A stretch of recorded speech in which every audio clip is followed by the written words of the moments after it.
throws me. Okay, she's finished. We can carry on. So, Oliver, if you can include somewhere in your introduction that we will welcome questions, and if delegates can use the Q&A function, which is at the bottom of their toolbar. Yeah. Chat for any comments and feedback. Yeah, okay, cool. Session's being recorded, so if they want to advise anybody that maybe couldn't make it tonight, just to let us know and we can send them a link. Yeah. And I think that's it pretty much. A bit too bright. No, that's pretty good. Yeah, okay, so thank you for that, Erin. I'll just talk about what I think we should do. We've still got Neil. Yeah. So what I'm thinking, Neil, is I introduced the event, the sort of rationale behind it, the next generation, and then I say, and I'm delighted to have Neil join us today. And then instead of an introduction, because a lot of the questions will essentially talk about your career and your thoughts on different aspects of career development, it might be best to just go straight into questions and sort of fine. That. Yeah, I guess if you explain that, so all you need to say then is Neil Micklethwaite, Business Development Director from Stagecoach. You don't need to say anything else then. Yeah, that's what I'm planning to do, right. And then go straight into that's what you do, and the questions will drag out everything else. Exactly. Yeah. And I've made quite a few notes myself. They're on the screen. So how's this work? Because I'm on Teams. I'm looking at a laptop camera, but I have a giant screen. So I use the giant screen because I can see much more. But I'm conscious that the camera's there. I'll look there. Because I've also got some notes. What I do is I split the screen, so I have one half with Zoom and I have one half with the notes that I have. Yeah. So for example, I'm looking at my notes now. How do you do that? So you go on the view in the top right hand corner of the Zoom and you click exit full screen, and then you drag the window to the side of the your full screen, and it should sort of clip into the corner, and then you can throw your other one in the other corner, if that makes sense. Right. So I'm already on full screen. So you exit full screen, you click off it, and then you can drag it. So it's like instead of taking up your full screen, it's like a window again, which you can drag around, if that makes sense. All right. Oh yeah, I've done that. Yeah. Brill. What's that looking like? Because I'm just taking you off. You can still see the camera's still on me, isn't it? Yeah. Yeah. Good. I might just do that. Yeah, that's fine. Cool. And you've had all the questions through. I think there was one question additionally I was going to ask. I didn't know if it fit in well, or if you think it's a good question, but essentially what your thoughts are on how technology will influence the future of rail. All right. I've not had that, but you can ask that. That would seem to come in that area where you've talked about maybe a follow-on to our industry have a looming skills gap. Do we have an image problem? What can we do to wider appeal to a wider audience? I'll try and mention technology in there. Okay, cool. So keep the question out and bring it in, or put the question amongst that. Yeah. If I don't cover it, you ask it. It probably feels right about there. Okay, cool. Yep, sounds good. When they take your journey of, I've written my notes next to your questions you sent through the other week. I'll try and not be too much like an interview, as a kind of a job interview on the on the how you got to where you got to. I'll say that as well. Try and make it myself. Been interviewed for a new job or something like that. Brilliant. Yeah, that sounds good. One of the things I am going to say when we talk about, on what the top 3 pieces of advice, I'm going to be really cheeky. I'm going to do 6. Okay. Yeah. That's okay. That's absolutely fine. I mean, that's value for money there, Neil. So, absolutely, 6 for the price of 3. Exactly. And also, I guess, you know, you're going to be listening to my questions, and you know, I know you've sent over 10 questions, but some of them will probably merge, and feel free to add something that, depending on what I say, if you think it's the right thing to do, and we'll see what people say as well. Yeah, absolutely, and I guess as well, I think we will have quite a few questions from the audience. So if we get through the questions fairly quickly, I don't think it should matter. What do you think, Aaron? Sorry, what do you mean, Oliver? As in, like, if we manage to get through my questions in about half an hour, say. I see what you mean. Yeah, I think that'd be absolutely fine. Yeah. What we tend to see is questions come in maybe after the first 20 minutes, people warm up, don't they? Yeah. That's our experience. So you'll see questions come in the Q&A function, and we can go through all of them. Who facilitates the questions? Do you do that, Aaron, or does Oliver do that? I think what I can do is, if there's any questions that come through that have already been asked by Oliver, yeah, I will get rid of them. Or duplicates or anything like that. Yeah. So I'll keep on. You can see, if you open it up, if you open up the Q&A, you'll be able to see there's open, answered, and dismissed. Yeah. So I'll keep the ones that I think might be useful to you, Oliver, open, and then you'd be able to ask them to Neil. Okay, brilliant. Cool. Yeah. So what we'll probably do, if you guys are comfortable, is if we let people in about 18:29. Yeah. It usually takes about a minute, 2 minutes, Oliver. So you might want to say, good evening. We're just going to let everybody sort of dial in. We've got 87 booked. So I think if you are comfortable, because you can see the participants on your right-hand side, so you'll be able to see people coming in. I would say anywhere between 50, you could make a start. Yeah.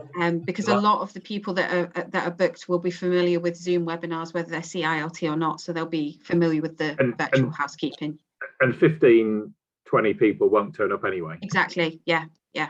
So I think if you give it that sort of idea, and of course want to make sure that we use your time effectively, guys, but we're not going to be chucked off at 7:30 either, so it's flexible. If it's a minute or so. But having been on one of these once before, I can't remember who it was. It was an RSF one.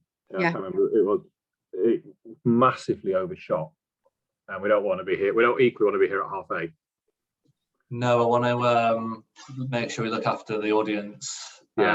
Yeah, it's a good point. With that then, Neil, I appreciate how busy you are, but would it be okay if there were lots of questions in the open box that we don't get a chance to go through, if I could send those across to you? Yeah, of course it is. Yeah, would that be okay?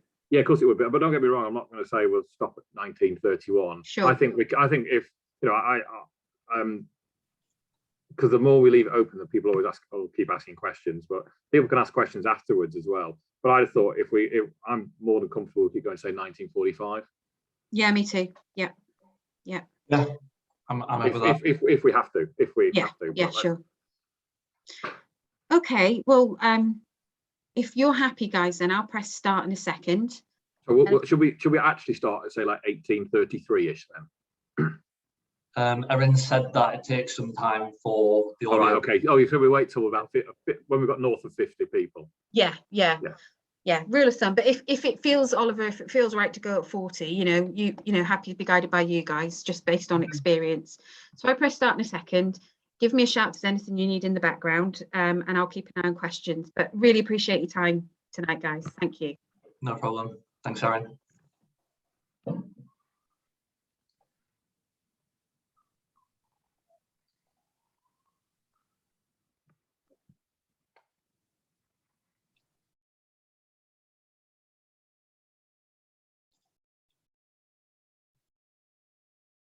Aaron, I can see the participants going up in the bottom. We're at 19, is that right? Yeah, that's the right one, Oliver. So our attendees will be able to hear us and see you guys. So there's lots of people streaming in now. We're at about 23 and rising. Brilliant. Good evening, everyone. We're just going to wait for a few more people to join before starting.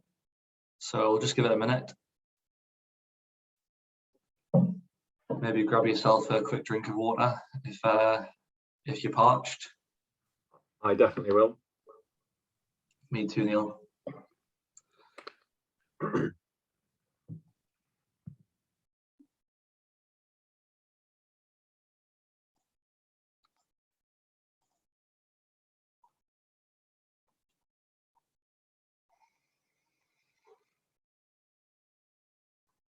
We'll wait till 32 and then we'll make a start, I think.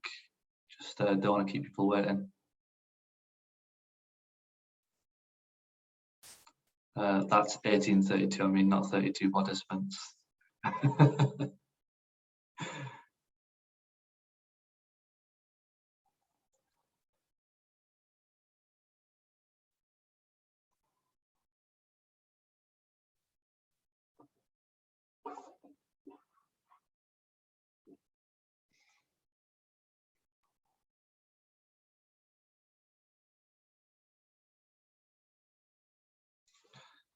Okay, I'm going to make a start. Welcome everyone. This is the first of the In Conversation With event series, and it's organised by the Chartered Institute of Logistics and Transport's Next Generation Forum. My name is Oliver. I'm the chair of the Next Generation Forum. I work for Network Rail on the Transpennine route upgrades, and I'll be your host for today. If you're unfamiliar with the Next Generation, our aim is to support the career development of people considering a career, establishing their career, or those pivoting to a career in transport, logistics and supply chain. We're also passionate about making logistics, supply chain and transport a more accessible place for people, whatever their beliefs or backgrounds. We plan to coordinate diversity and inclusion themed events as well as STEM activities. In this series of events, members of the Next Generation will speak to senior professionals at the top of their field in the supply chain, logistics and transport sectors. We'll talk about their careers and what makes them passionate about their careers. The series will be useful for those establishing their careers, as well as people who are moving into transport logistics. During the event, please do send in your questions via the Q&A function of Zoom. Additionally, if you have any comments or feedback, please use the chat function. I'm delighted today that we have Neil Micklethwaite joining us, who is Business Development Director at Stagecoach Group. Welcome, Neil. Thank you, Oliver. Hello, everybody. We'll go straight into questions and people understand a little bit more about you through that. So Neil, why is it that you're passionate about inspiring the next generation of logistics, supply chain and transport professionals? Well, I was really fortunate enough to be on the British Railways Board Management Training Scheme. In fact, it was I was on the last kind of full intake. I got the full 3 years. I think it was as early as then I appreciated the importance of investing in the next generation. Probably back then, though, it was probably from a selfish perspective because it was about me, because I was part of the next generation in 1992, 1993. But I think as you get to a bit of a stage in your career where I'm at now, where you want to put a bit back in, I've had a lot of opportunities throughout my career, many of which I've created myself. I think I'm also at the point where I want to share some of those experiences and insights with others, particularly around how you can find those opportunities and then make the most of them. I say, because some opportunities just drop into your lap and it's right time, right place. But I think it's also about trying to find them. And I think our profession, our sector, our industry provides loads of them, whether it's in logistics, supply chain, or transport, which is where I've spent most of my career, and in passenger transport at that. And I think also in COVID, for me, our profession, so all of it, logistics, supply chain, distribution, transport, we've been really recognised as key workers. I think the general public previously always considered key workers to be kind of doctors, nurses, firefighters, police officers, etc. And we always knew in our profession that we were critical. But I think for the first time, COVID has enabled the general public to see our industry as key workers. I really love the fact now that kind of cleaners, shelf stackers and supermarkets are seen as key workers. And COVID has shown what, we can do without lawyers, accountants and architects for a bit, but we can't operate without cleaners, lorry drivers. Our country can't function without cleaners, lorry drivers, shelf stackers, bus drivers. So I'll just put myself down there because you'll find out in a minute I'm an accountant. So we could do without us for a little bit. And so for me now and for the next generation, this is a brilliant opportunity for our profession to showcase itself as having such a broad range of career choices for the next generation. And it is a profession, a sector, an industry, whatever we want to term it, that's really kind of caught the imagination of the public. I think it's our job and some of the more senior people to really make sure we don't waste what we've been given from an awful 18 months around the globe through COVID, but we've been given a golden opportunity to promote our kind of sector, industry, profession. And let's start with the next generation, which, you know, I'm passionate about, and we should, and we'll come on to it a bit more, no doubt, in the Q&A around getting more people encouraging and supporting the next generation. Because I say, guess what? I was fortunate enough 20 odd years ago to be on part of the British Railways board management training scheme. So I got that opportunity. Those kind of things, those kind of schemes are less commonplace now, but it's about making sure we create the space for the next generation to have some of those similar opportunities. Thanks very much, Neil. Funny, I think I'm on the same scheme as you were on, but on a slightly watered down version. And also on your answer there, I'm really encouraged myself to hear from you about your passion and sort of why you want to support the next generation. I think it's really important. So thank you for that.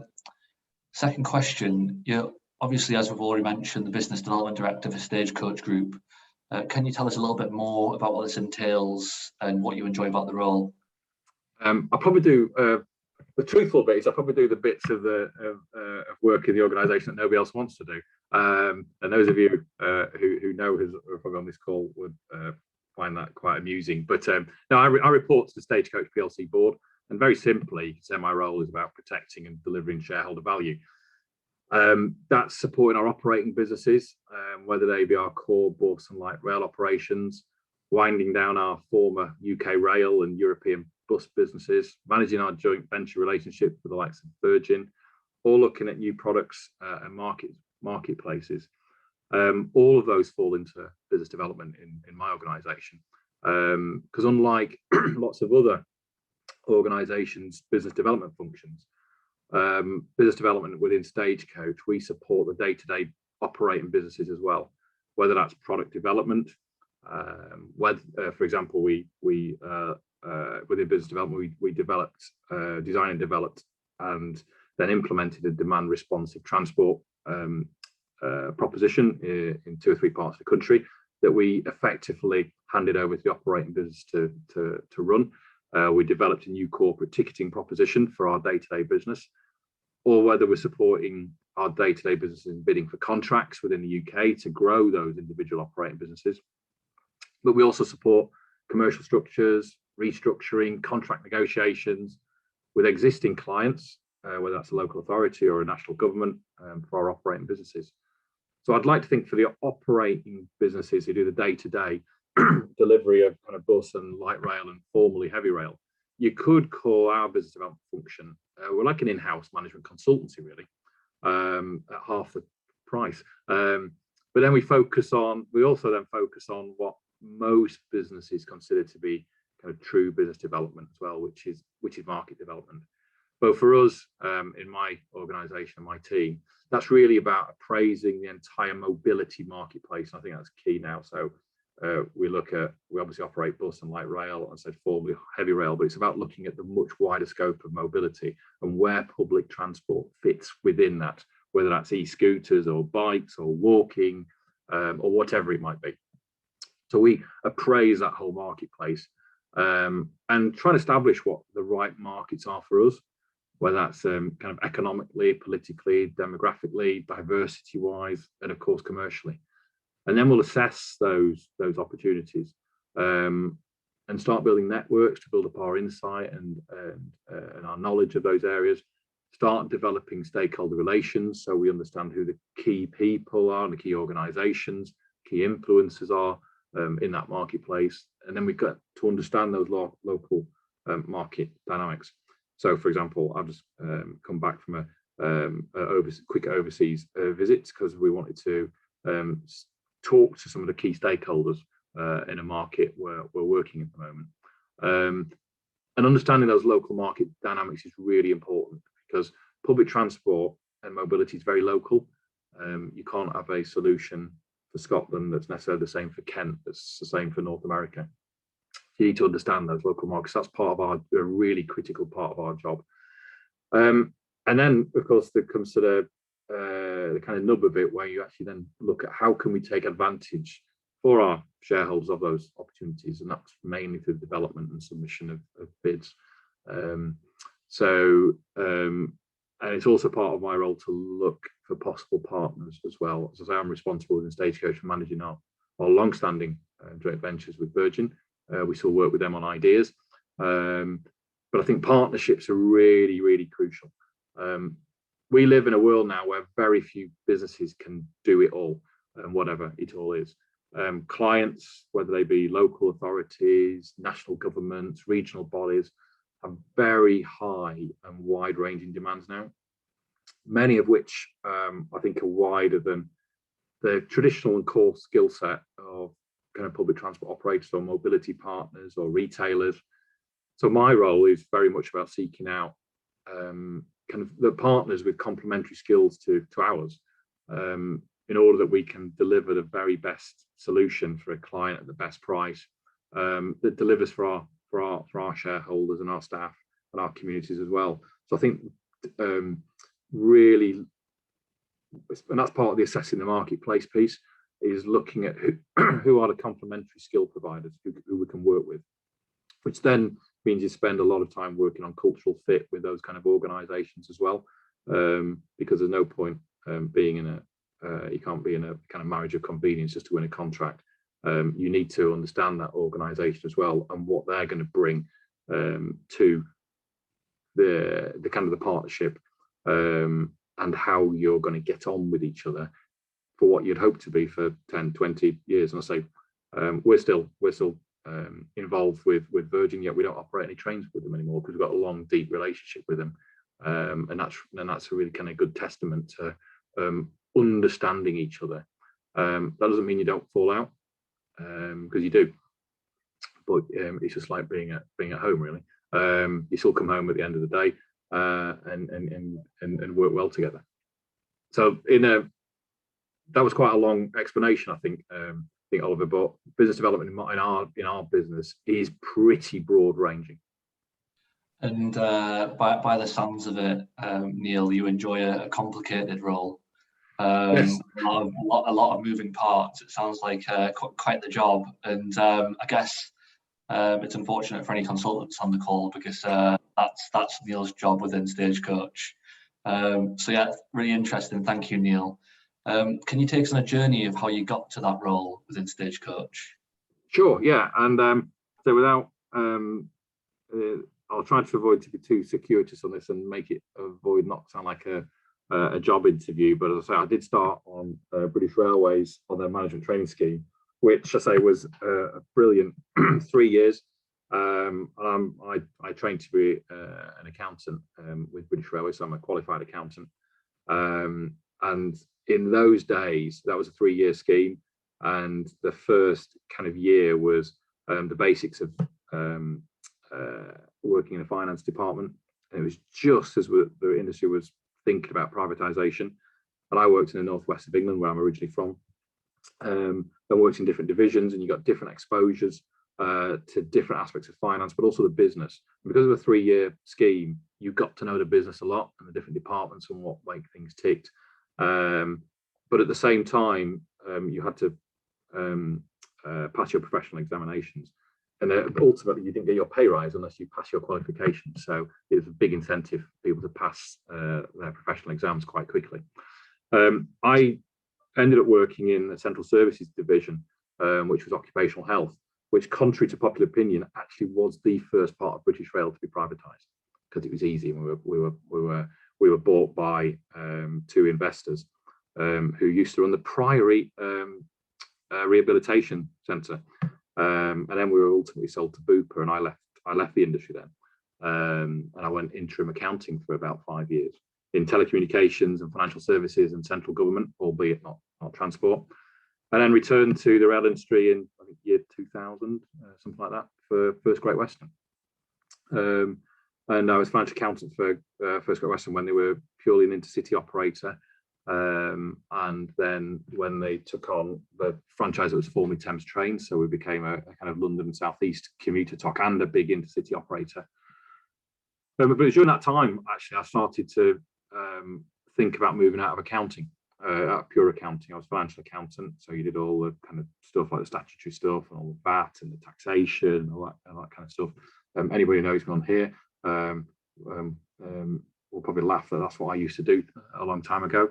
But I started to move into the more commercial project areas, and I took an opportunity to go to Chiltern as head of commercial, where they were looking for an accountant, but to work in their commercial department for their commercial director.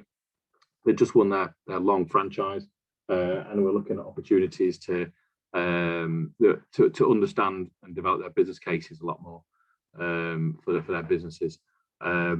And quite shortly thereafter, I managed to get a role as the commercial director at Chiltern, and then moved back to First Great Western. So I did a kind of Chiltern sandwich. After second stint at Great Western, I wanted a bit of a change again, actually, and I went to work for CBS, who was a big media company, probably one of the biggest media companies on the planet, as their franchise director for their transport division. So things like all the advertising on London Underground, on the sides of buses, on railway stations. So I did a couple of years with CBS, which was really good. Really enjoyed that. The other thing, we had Charlie Sheen was in my phone book as well, so that was quite good. So our internal phone book, because CBS owned Paramount Pictures and Paramount Movies. And about 10 years ago, I joined. 10 years ago, I joined East Midlands Trains as customer experience and commercial director as part of Stagecoach, and I stayed there for about 4 years before being promoted to be Stagecoach's rail division commercial director, where we operated the 4 TOCs: East Midlands, South West Trains, East Coast, and West Coast. And about 3 years ago, as we started to leave rail, I took on the business development director role for the entire group, and that's where I am still today, Oliver. Hopefully it didn't sound too much like a job interview. No, I don't think so. I guess what I took from that is your career journey is testament to the flexibility in the transport industry. You know, you've left the industry, come back, left in a way, come back, but the sort of varied experiences you've had within that, and you know, that's one of the things that personally attracts me to this industry, that prospect of flexibility within the industry. And I hope others on the call too. I think Oliver, don't we, just to interject there as well, I think this industry offers, you know, whatever professional qualification or even if it's not a professional qualification, but whatever skill you're interested in, this sector pretty much it offers it somewhere. Whether that be legal, accounting, economic, frontline delivery, customer service, kind of technology, marketing, kind of general management, engineering. I can't think of very many areas of kind of where people actually work that isn't covered in our sector. Absolutely, I'm discovering that if there's something you can think of outside of transport, you might actually find it's also in transport. So thank you for that, Neil. And I guess this leads on nicely from that question. What is it about a career in transport that's made you, in a sense, obviously left, but come back and stay in transport? Yeah, I'll say it's. I've tried to leave twice, and he kept dragging me back. But no, I didn't joke there. I didn't try to leave. It was just opportunities came up that attracted me for where I wanted to go. So I left the industry section in the late 90s and worked for about 4 years in financial services, telecoms, and central government. However, the opportunity came to come back into transport with FUW, and about after that 10 years or so back in transport with FUW in Chiltern, I had the opportunity to move into media, which was a great experience working for one of the world's largest media companies, US owned, and gave a real insight into how US businesses work. They have genuine, clear business objectives, real clarity of message from the top to the bottom, and an absolute focus on those objectives, which often British businesses do get a bit distracted from in terms of objective delivery. But equally, and working at someone like CVS, you have that joke about kind of NASA, which is when President Nixon said to the cleaner, "What do you do?" And he said, "I'm putting a man on the moon." That isn't uncommon in what I found in an American company. People know exactly what they're there for. But interesting enough, it was at CVS where I actually didn't miss working in the hardcore sector. So although I was kind of supporting it through the managing assets for transport operators through CVS or advertising assets, I did miss our sector greatly, and that opportunity at East Midlands with Stagecoach came up. But actually, Oliver, leaving the industry gave me a whole new insight into the challenges of being a customer. Having worked in the rail industry for probably kind of 15 years before going to CBS, I suddenly had to buy my own rail ticket. I suddenly had to pay for car parking. I suddenly had to kind of struggle my way through customer information systems, which meant that actually I had a different view when I went to East Midlands. So my role there was customer experience and commercial director. And my whole focus was on customer experience, and it culminated in us winning Train Operator of the Year. But that's great, but it's kind of within a sector that's probably not at the forefront of customer experience. But what we were successful with, and put up because our focus on customer experience was, we won an external Institute of Customer Service Award for the introduction of UK Rail's first 24/7 customer contact centre. And we were the UK's most improved customer experience transport business and the 6th in the UK. So getting back to the question, what I think attracts me to the sector though is that transport, supply chain, logistics, distribution, we are absolutely an intrinsic part of people's lives and communities. I think we all hear, and you see it on lots of advertising campaigns and marketing about businesses saying they're all in the sectors that connect people and are part of people's lives. But I think the profession, the industry sector that we work in, I genuinely believe we are. I think we're the only one who can say that. We do connect businesses, we do connect communities, we do connect families. We are, actually our CEO said this before, we are the arteries of a nation. I think we've seen that in the kind of post relaxation from the COVID restrictions as well. And I'm going to talk from passenger transport here, which is my main experience, where we've seen what would appear to be recovery of leisure travel as well, which supports me. It says to me, the human race, we actually like moving. So actually, the thing we do is what people like. And I think also, finally, why is I stay in the sector? I think it's also a sector that everyone's got an opinion on. Not everybody uses transport, but everyone's got an opinion on it. I've described it to what I'm kind of a couple of my friends outside the industry. It's a bit like the England football manager job. Even if you aren't a big football fan, you've got an opinion on the England football team and the managers and how the managers doing.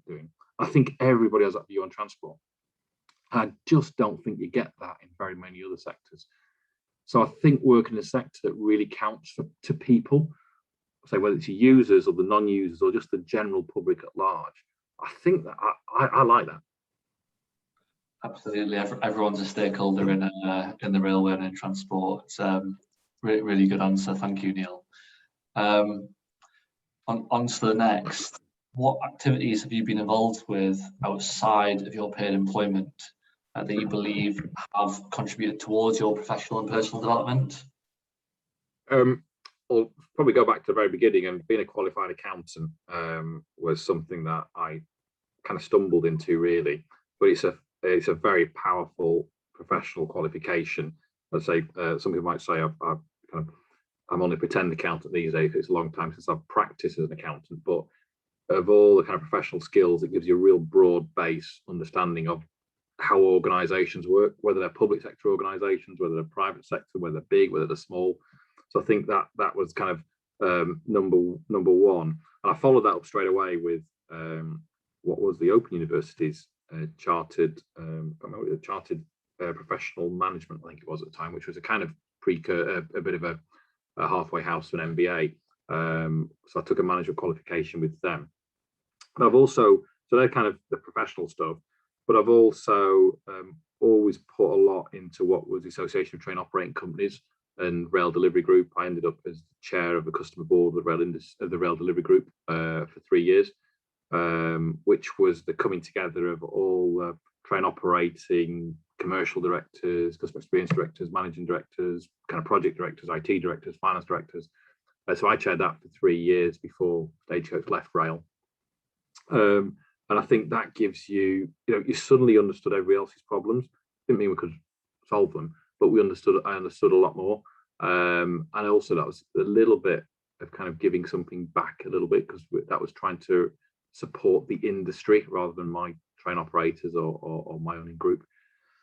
I've done quite a lot of mentoring over the last few years, and that started with within Stagecoach. We have like a lot of big organisations they have schemes for kind of future senior leaders or not even future senior leaders, just kind of shining stars. So I've always supported that and worked as a mentor. And even though the rail industry kind of manage the future, I've kept a couple of those up, even though they no longer work for our group. And I've obviously been involved a lot in Railway Study Forum, former president of that, which and in the CILT now a vice president of that, which gives you exposure. It's given me a lot of exposure to other parts of our wide industry. So I say most of my career has been passenger rail, but the involvement I had with CILT gives me a lot more exposure to freight, so supply chain, logistics, distribution. In fact, I think last year I spoke at the Women in Logistics Forum as well, which was the first time for me talking at a logistics event. It's just purely about logistics and not about what I knew in passenger rail. So there's that. And I've also done a lot of work with community rail as well, Oliver, which was always about reopening new lines or supporting country lines that fitted into the main line, which is a big passion of mine, about getting people to use the rail network, which is all about getting cars off the road, of course. And I think also I'm a father of 3 daughters outside of work, so I'd say that's way tougher than work.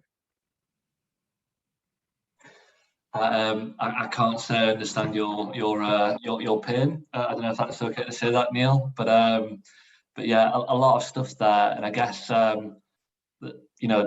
I guess you do think it's important that the next generation make use of forums such as this and other activities they put on outside they do outside of their paid employment then, because obviously you've done quite a lot yourself.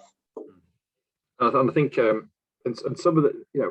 some of these ones, like the ATOC work and the RDG work, they kind of sit alongside your job. So they were time hungry, but they did also support your day job as well as your wider learning. Things like my involvement in Railway Study Forum and CILT, they were less so about helping me in my day job. They're helping me as a person and me putting something back. So I think there's lots of opportunities to seek kind of further development, and I think seeking those out, particularly in a lot of the informal arrangements or the things that aren't connected to your day job, they're the things that help the next generation in the future. Because when people's CVs come in front of me or people apply for a job, actually quite often the caliber of the kind of academic background or the work experience, people have got some great skills, but actually through their work, through their qualifications. But quite often what makes a person stand out is what else they do.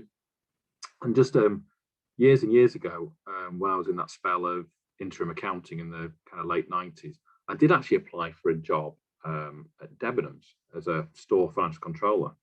And what was quite interesting in the interview process, they started with your things you're interested in. They didn't start with their interview was all about what makes you tick. It was not about your skills and experience and what they didn't say talk me through your CV of your last 10 years of work. Talk me through what you do at home, which I thought was a really interesting approach.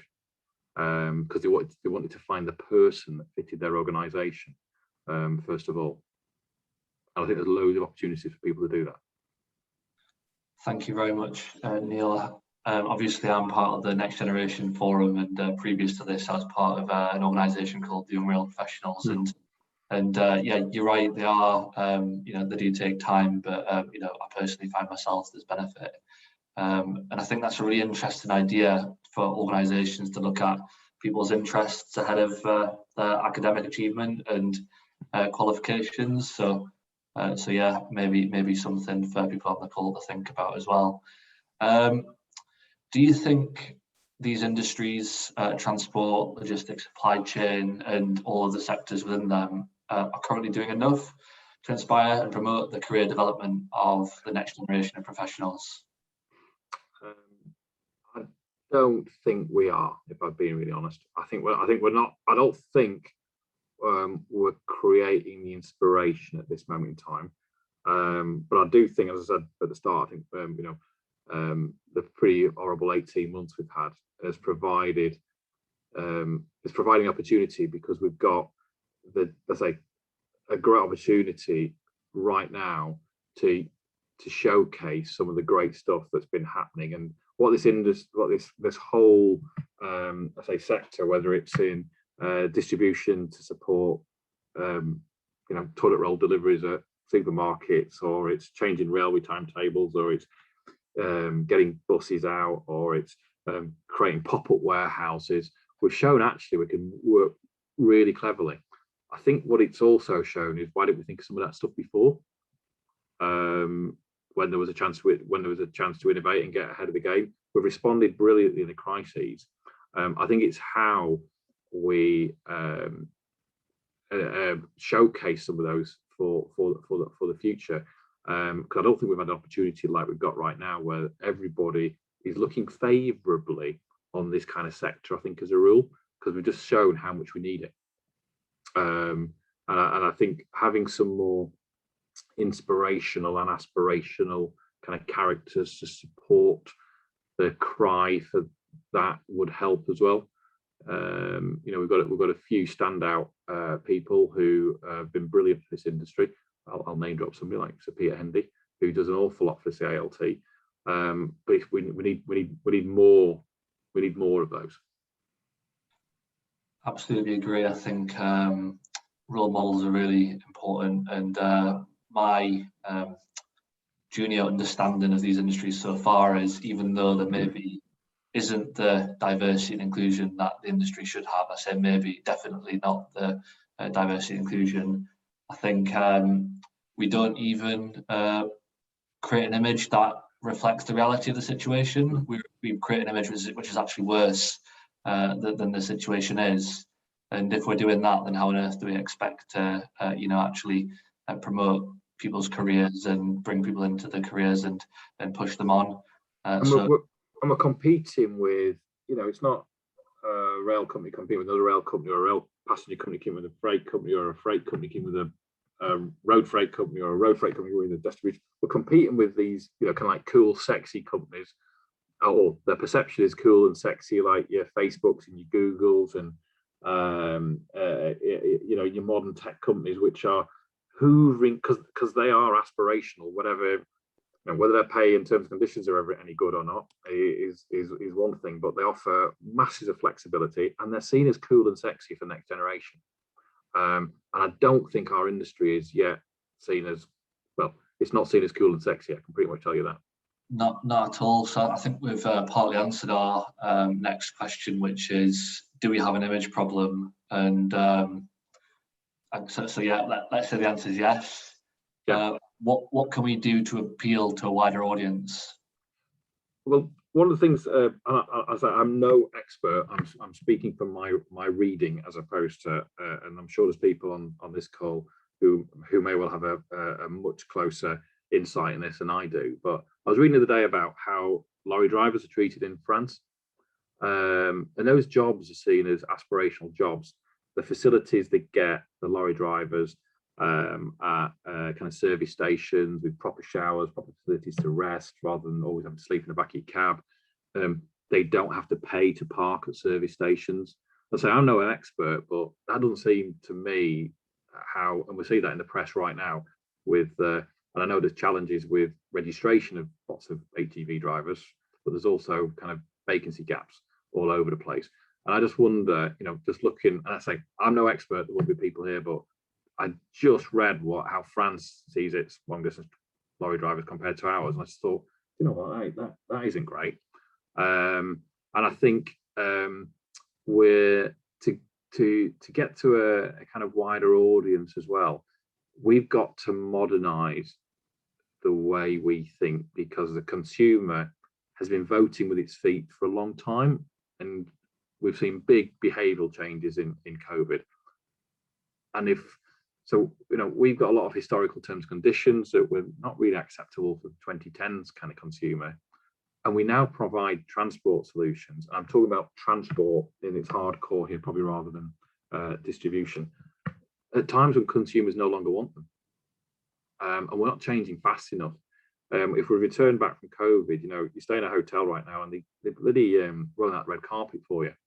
And they've changed the way they do business. They changed the way they retail to you. They changed the way they communicate with you. They changed the way they treat you, because they modernized very quickly.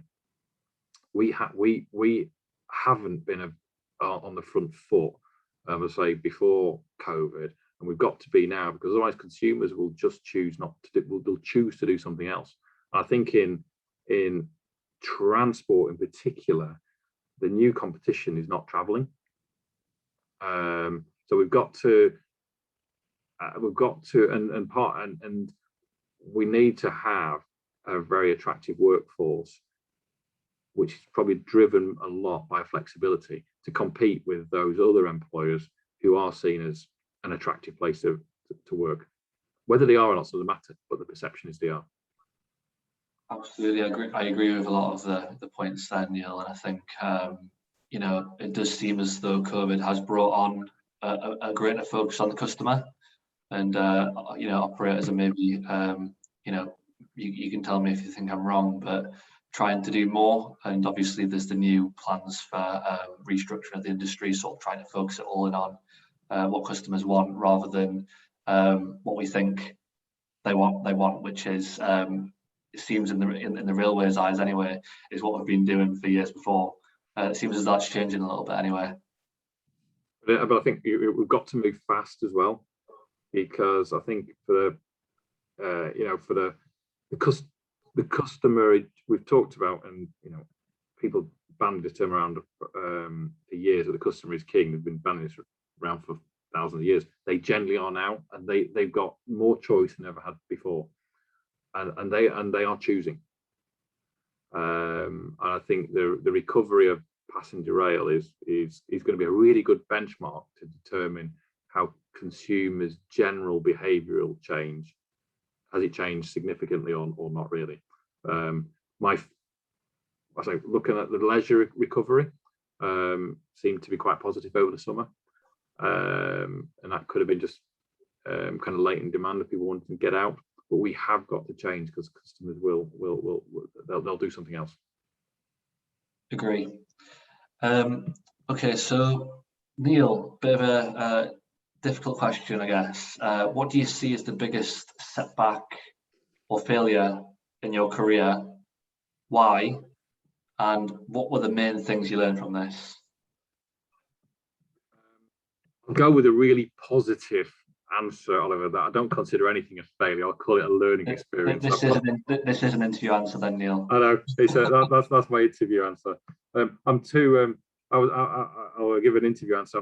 I'm too accurate now. I think I'd like to think I've had loads, but you treat them as a kind of a learning experience. Yeah, well, I'll have had loads. I can't think particularly what. Yeah, but actually, I'll think. Yeah, there probably is one I can think of, which was, and it is actually probably related to the ticket buying experience for UK rail customers. I'll say I was the chair of the RDG customer board for 3 years, and I'm not through a lack of any effort by anyone, including me or all the colleagues across the whole of the industry. So there's homework collection going on behind me. Sorry, is if you've seen people wandering past, the printer sat next to me. Sorry, I just lost my train of thought a second. We have not sorted out making buying a railway ticket easy. We've still got 55 million fares. It's still really complicated. So actually, I was going to say a failure. It's that, and that. I was the chair of the RDG customer board, so the buck stopped with me. But everybody wanted to resolve it, but we barely touched the sides, and it's still not. And it still looks to me being kind of slightly outside the hardcore of rail now. It's a bloody long way from being cracked right now as well. So that's probably an opportunity to have made a difference there, and didn't crack it at all. But I'll have had loads. Oliver. Absolutely, I think there's misconceptions there when you see people performing at a certain level that they've got an innate ability to succeed at pretty much everything they do. But I think it's you see the tip of the iceberg, don't you? Yep. You don't see the stuff below it. But what do you think you learned from that, Neil, in particular? Obviously, you said you didn't solve the problem. You say you didn't, you buy such a size, so you didn't solve the problem the way you wanted to. Was there any learning you took away from that? And I guess it's a difficult question because obviously, like you say, ticketing hasn't been solved, so it's not like you can look at a future example. Yeah. But I think what I probably learned from lots of kind of things that haven't gone as well as they could have done, but from a learning perspective, they have resilience. Not getting it's kind of like trying to not take things too personally. It's usually not you, it's usually the process or something else that's caused the outcome to be not what you wanted it to be. And resilience is really important. It's really important because I say we're living in a massively ever-changing world.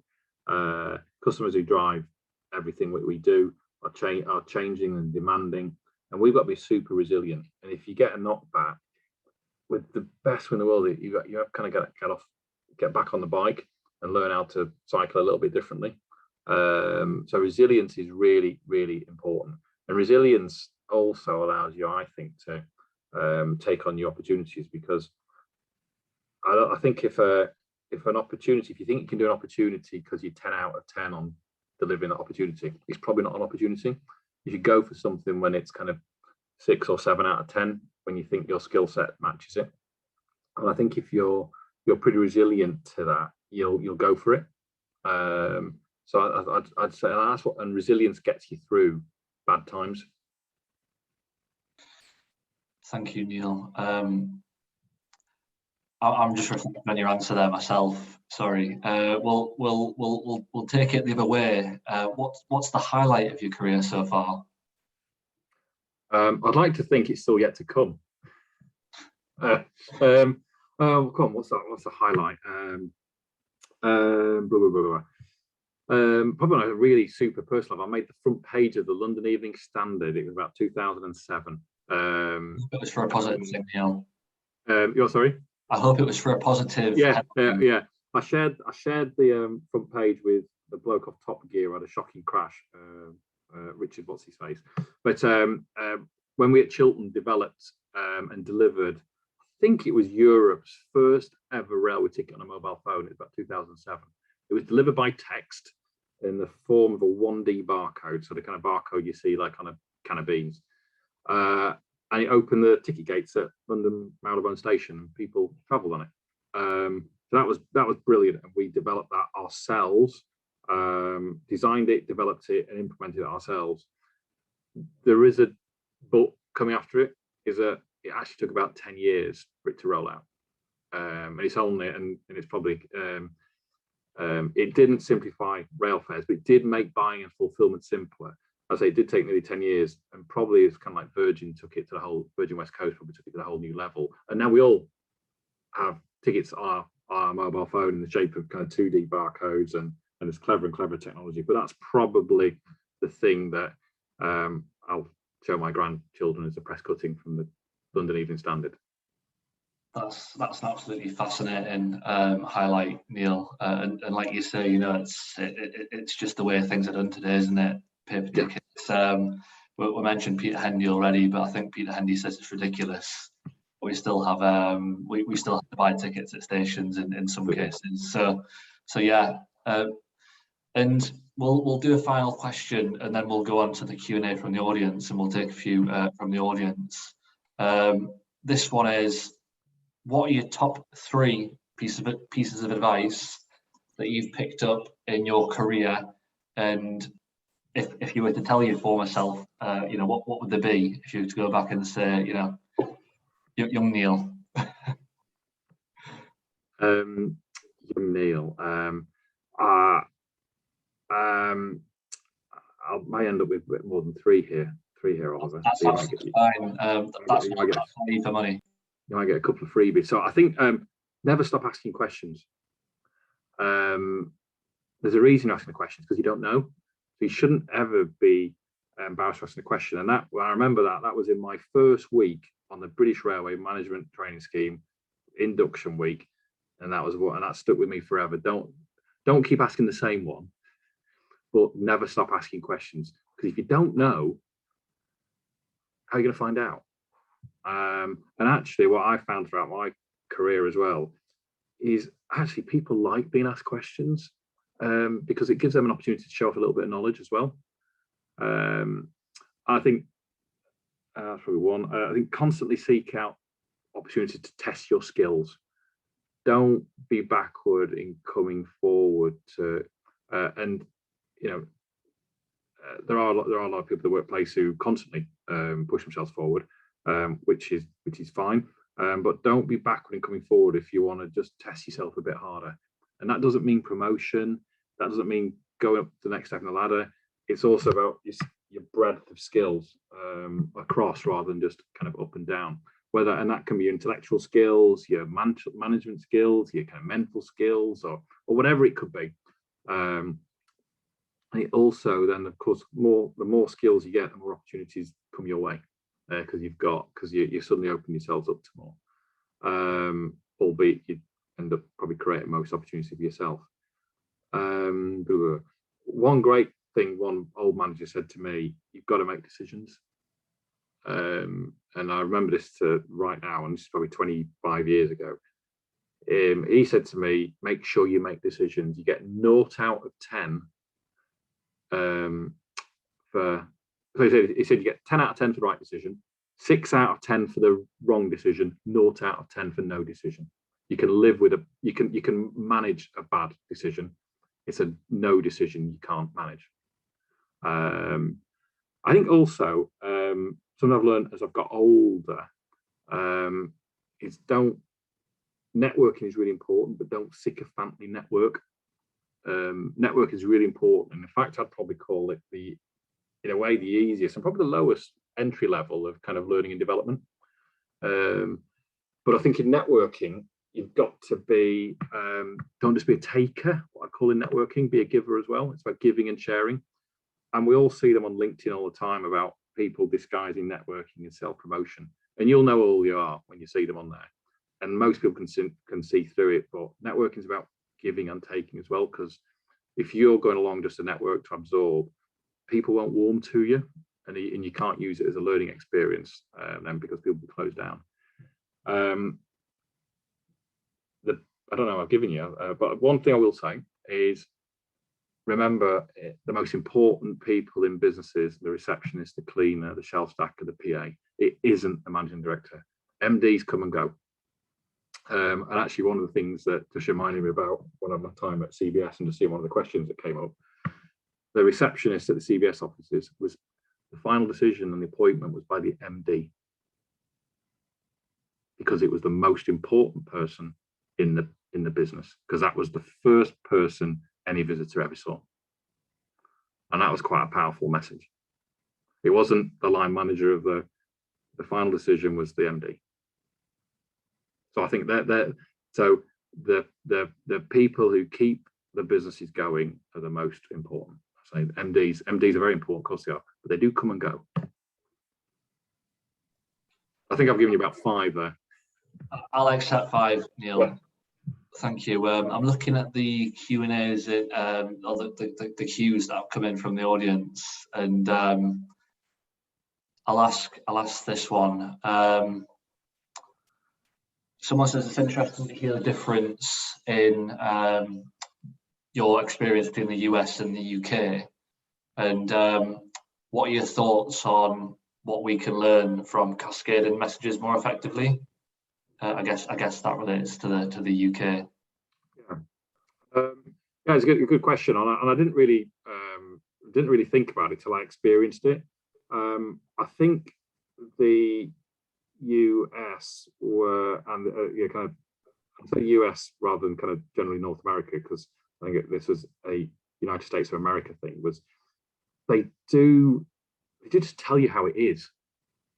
There was no in kind of UK we don't like giving people bad news a lot, and we sometimes tell people what they want to hear rather than what they think they should hear. The people in the USA, they just, it's not as flowery, and they just tell you how it is. And the objectives that I found in CBS were so clear, and I say they were clear so that every employee could understand them, not just the person beneath you in the organisation. And then your objectives were, and so the CEO's objectives, the cleaner knew what the CEO's objectives were, which really makes them kind of understand, therefore, where the business is going. And also, the one thing they also did, they shared a lot of stuff in UK. Now, there are things that are confidential and kind of all that kind of stuff, but they were pretty clear on management information that you shared with everybody on business performance. How we're doing against kind of our our safety, our operational, our financial, and it's financial that a lot of businesses don't share, and they weren't shy in doing that at all. So that was kind of my experience. It was only 2 years I worked for them, but that impressed me. And they didn't necessarily need a training course to come up with objectives. They just said, "This is what we're going to do. Let's do it." And I think we spend an awful lot of time in businesses crafting clever objectives, when they just said, "Let's just do that, and we'll measure it by this," and that's the outcome we're going to expect. They didn't waste too much time on it, which we actually spend an awful lot of time in UK, at year-end reviews and half-year reviews, faffing around a bit on making everything kind of perfect. And it's just like, that's what we're going to do. That's a really interesting reflection, Neil. We seem to talk about meetings a lot and have meetings a lot. So yeah, thank you. Someone asks, sorry, I'm just becoming more familiar with the question function. What do you think makes a good mentor-mentee relationship? I think that comes given you've talked about your experience mentoring. First of all, the mentoring I've been involved in, I think I've done 3, and one of them I still do now, is and granted these were facilitated through our kind of development program for junior managers as they aspire to become more senior, is that we had kind of get to know sessions first of all. So you didn't actually have to be with that. So we had a pool of mentors and a pool of mentees. I've been fortunate, the kind of 3 mentees I had ended up being the kind of get to know you sessions were part of the people I ended up mentoring. And those kind of getting to know sessions were, let's just go out for a beer or a coffee or lunch or whatever, and just find out what's important to you. What are you looking for as a mentee from me? Oh, I might not be the best person for you. Somebody else might be. But I think also then so that's kind of like the setup. But as you go into the relationship, and again, somebody else said, and everyone will have heard this, you've got 1 of those and 2 of those, and it's about listening. And I find there's coaching and there's mentoring that they are different, and I think it's not always. It's really easy to use your experience to say that's what you should do to somebody, and that's the easiest, laziest time of if you're a mentor or a coach doing that, that's pretty bone idle. You've got to use your experience and your learning the effort is on you as the mentor to shape that around what the mentee wants rather than the other way around, is my view. Because quite often, just because you've done this career path, and my career path zigzags a bit, and I started off as an accountant, moving to commercial and customer and all that kind of stuff, I don't mean it's for somebody else's, and it's really easy to get somebody else to follow your career path. And I think that's crucial. Thank you, Neil. Got a question from Harry Bardsley, who I know is a transport manager in road haulage. He asks, Neil, a lot of time working within transport, particularly as a driver, can be seen as a failed job. How can we learn from France and change perceptions on this? Yeah, and Harry, I say that's I can't speak factually about France. It was my reading, but equally, I've now formed a view. So my view right now is the French treat their HGV drivers as really important. We don't. That's the kind of view I've formed. I think one of the I think this is partly a governmental issue, and the government should grab this by the horns as well. When we're calling up the army to deliver fuel, so it seems to me that can never be the right outcome. But there's got to be some of those simple things that we've just that I got from that article I read about making people's lives feel a little bit better, to make it an aspirational job. But also I've noticed that delivery drivers who we all now know them, who come to our door. Actually, these people are really important to my life now as well. So me as a consumer, I think there's an obligation on all of us to actually acknowledge the job these people do for us, who we probably didn't come across before. I didn't know a delivery driver, because I never had any deliveries. Now I know them all. No, they're not HGV drivers and moving thousands of bits of kit up and down the road, but somebody's doing it behind them. And I think we've all got a bit closer to that, because we're all on the receiving end of deliveries now that we never used to be, or not to the scale we were. And if we just think about it, so where do those deliveries come from? Well, there's somebody else behind them moving the volume. The guys and girls who come to our house are delivering the small patches. So me as a consumer, I've suddenly realized that these guys are pretty important to my life. And I think it's us as the people on here, it's us as CILT, and it's us, and this is where we need the CILT and our employing organisations. We need some governmental help here as well, to show the importance of these people. And it's not just lorry drivers, it's cleaners, it's shell stackers, it's the people who actually make the country work. And I think I grew up in school in an age where everyone was pushed to be an accountant or a lawyer or a doctor or whatever. They were really aspirational jobs. And actually, the people we need are we can do without us for a bit. It's the really important people who provide the goods and services. And we've shown actually the human race, we're quite basic. So I've not really answered your question very well at all. I'm afraid. I think there's a bit of an obligation on all of us. I agree. I think I do know one organisation, Harry, that's part of the CILT, that's called the Road to Logistics, and I know they're doing some really interesting work around the sort of images they put on the websites and job adverts, etc. I think just like rail, it seems as though across transport generally, there's a little bit of an issue with the way we actually paint our own industries. Yeah, that's really good, Oliver, because I'll give a very real life example that affected me in my career. And when I was at East Midlands Trains, we employed, we called them ambassadors, partly to get over the job title issue at St Pancras Station. But we paid better than the St Pancras Hotel. We had better terms and conditions. But bloody hell, they would nick our staff all the time to go on less money. and they were a competitor of ours. They wanted front of house people, and it goes back to the image problem again. That actually, working at St Pancras Station for East Midlands Trains was not seen to be quite as maybe, I don't know, glamorous, I don't know, but not seen as aspirational as being front of house at the Renaissance Hotel at St Pancras.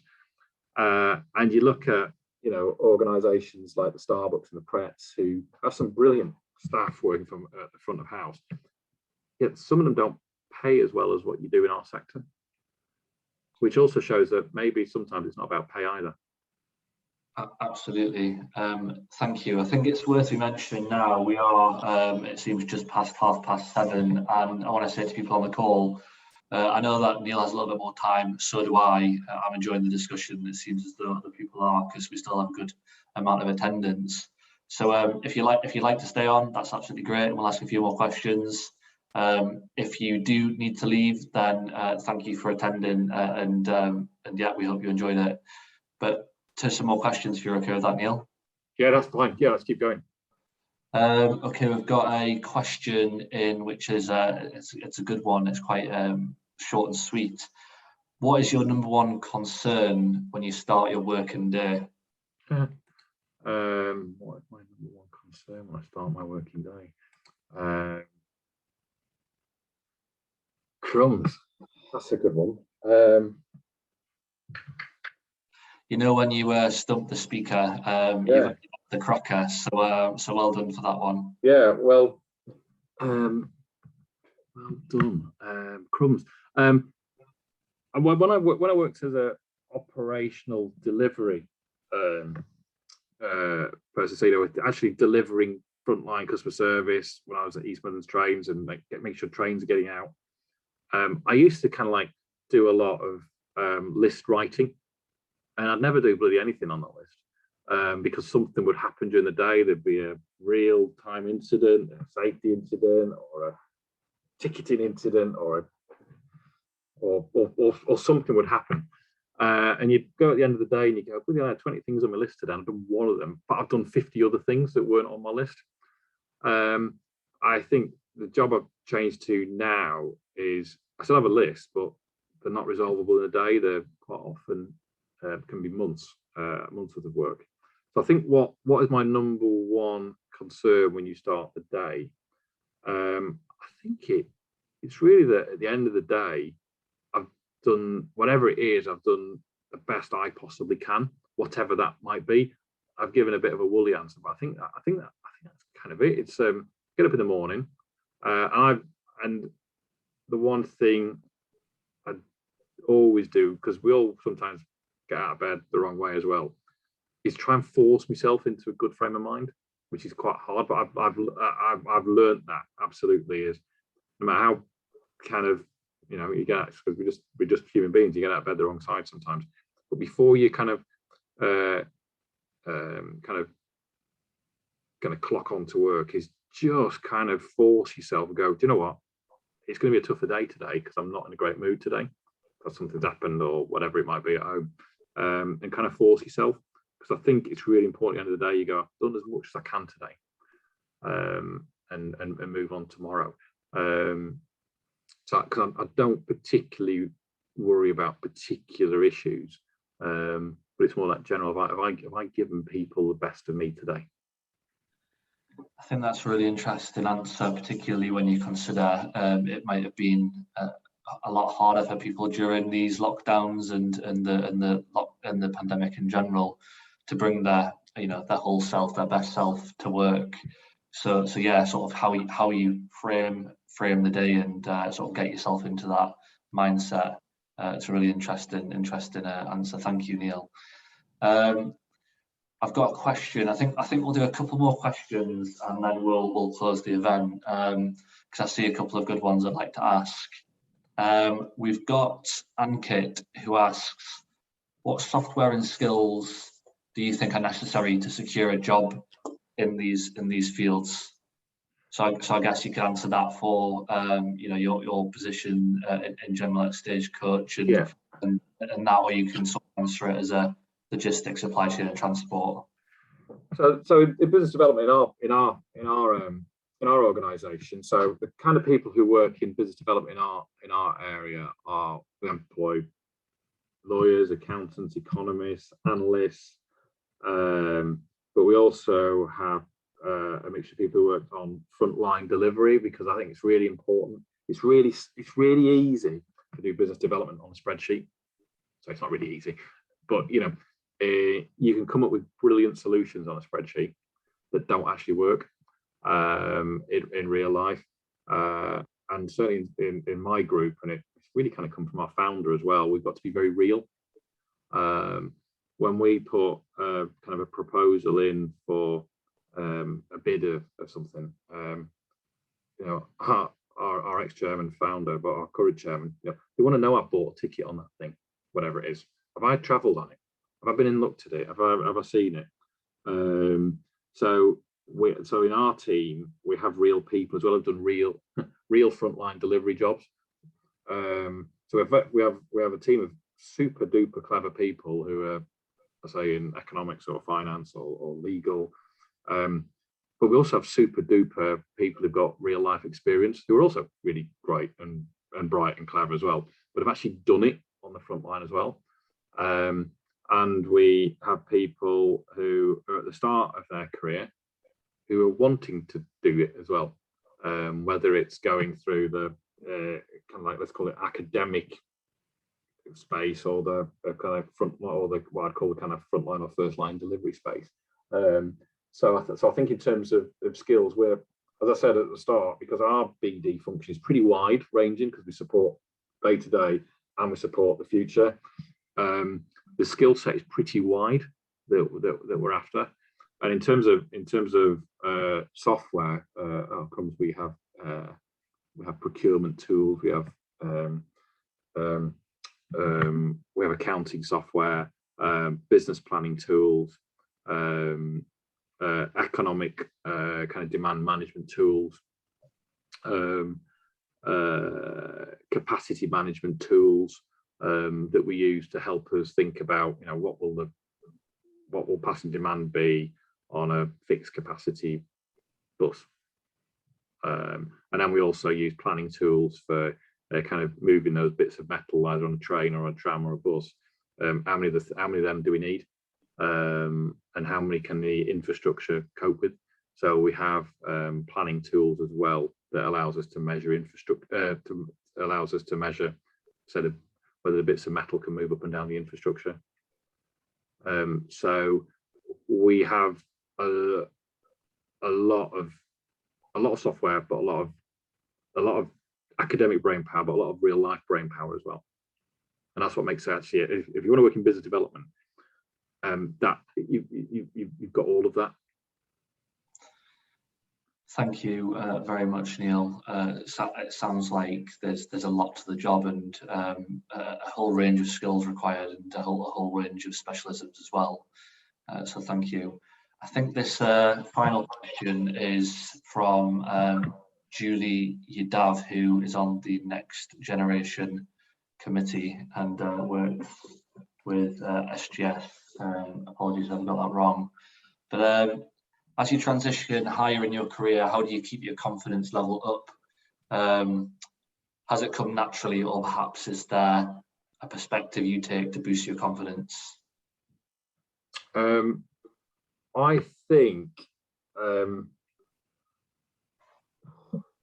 putting yourself, I'm naturally quite an enthusiastic, confident person, but I'm also, you know, get nervous walking into a big function or a big room where you don't know anybody. So in a situation like that, I'm telling my kind of eldest daughter, who's going off to uni for the first time this week,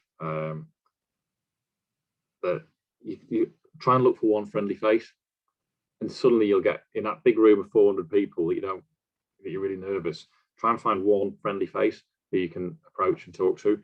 And I think the way you can build inherent confidence is actually put yourself in uncomfortable positions, and actually go out there and go to those events or go to that activity where it is outside your comfort zone. And I'm not suggesting you go somewhere that's right out there.